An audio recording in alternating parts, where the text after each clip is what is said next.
నిన్న బయలుదేరాడు కొత్త పిచ్చిగాడు, కొత్త నాటకం. బాబాయిని గొడ్డలతో లేపేసింది ఎవరు తమ్ముళ్ళు అని అడుగుతున్నా.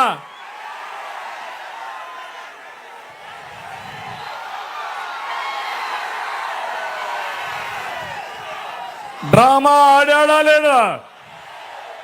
ఆ నేరం మా మీద పెట్టాడా లేదా? కోడికత్తి డ్రామా ఆడాడా లేదా? నిన్నే గులకరాయి డ్రామా. ఆయన మీటింగ్ పెట్టాడంట, కరెంట్ ఆఫ్ అయిపోయిందంట. పవన్ కళ్యాణ్ అక్కడికి వచ్చి ఒక రాయి వేశాడు, గులకరాయి. లేకపోతే చంద్రబాబు నాయుడు ఒక కుట్ర చేశాడు, హత్యా ప్రయత్నం. అర్థం చేసుకున్నారా తమ్ముళ్ళు?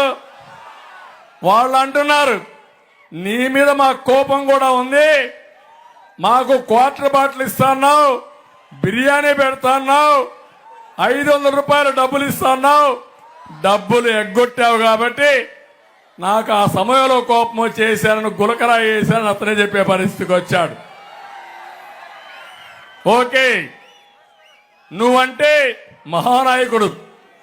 పవన్ కళ్యాణ్ గారు ఒక మాట అన్నారు, ఏదైతే ఒక అబ్బాయి గౌడ అబ్బాయి ఎక్కడైతే రేపల్లెలో చెల్లెల శీలాన్ని కాపాడాలని అమర్నాథ్ గౌడ్ అనే వ్యక్తి గట్టిగా ఇంట్లోకి చెప్పి అక్కను కాపాడుకోవడానికి ప్రయత్నం చేస్తే నడి రోడ్డు మీద ఇష్టానుసారంగా పెట్రోల్ వేసి తగలబెట్టారు.